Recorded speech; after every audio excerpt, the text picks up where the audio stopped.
Waking up in the morning may be at the very top of your list of least favorite things to do, but it is, unfortunately, essential to starting your morning routine. Deafening fire alarms and cumbersome roommates aside, there are few things that will wake you up as fast and fully as having a morning routine that you love and can't wait to get started on. With that said, sometimes we need a little push to get ourselves over the line, or rather, out of the bed, and to fully wake ourselves up in the morning. In this chapter, we'll speak with, among others, the president of MIT, L. Raphael Reif, about how he spends his first hours upon waking, the executive director of the American Society for Muslim Advancement, Daisy Khan, on how the month of Ramadan brings a big change to her mornings, and economist and author Tyler Cowen on his unique take on breakfast. Smoked trout and cheese, anyone? Caroline Paul, author of Lost Cat, former firefighter. When you're a creature of habit and you're in no rush to change. What is your morning routine? I set an alarm for anywhere between 6 and 6:30 a.m., depending on when I get to sleep.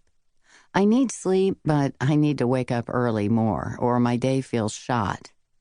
Next, I make coffee, feed the milling animals, grab 2 protein bars, and sit down to read. Not the newspaper, though I do often check the headlines, but a real, honest-to-God book. If one's not around, I will settle for the New Yorker. It's a sacred time for me, because reading has always been a part of my life, and it's hard to find time for it. As a writer, it's also a vital part of my work. At this time, my partner, Wendy, is still asleep. The doggie has gone back to bed. 1 cat has gone outside. So there are only 2 other animals to contend with. One, a cat, and she curls up on my lap. And the other, my own rambling mind. And we both stay there until the house stirs and comes to life. I have to say that the transition from the world being mine to the moment it seems to splinter and everyone wakes up, phones ring, emails come in, the dog reappears, is always jarring. How long have you stuck with this routine? What has changed? I've started my day with the same meal and coffee, Pete's French roast, 1 large cup, so strong you could probably eat it with a spoon, for almost 30 years. Gosh, that's sort of embarrassing, seeing that so starkly on paper.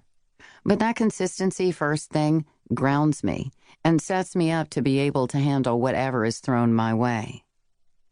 When I was a firefighter, I didn't read in the morning, and I was a little looser about my wake-up time because you never knew how much of the night would be spent working at a fire or on medical calls, and I'm useless without sleep. When I became a full-time writer and had to make my own schedule, I became adamant about setting the alarm and getting up.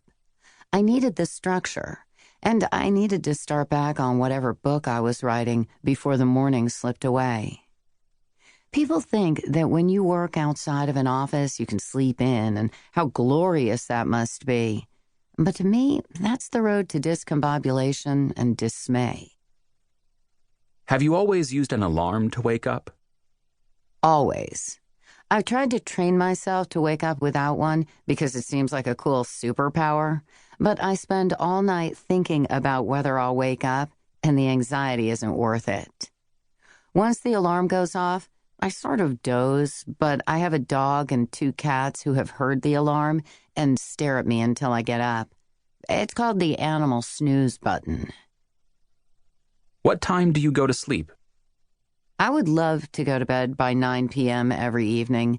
I'm just not a night person.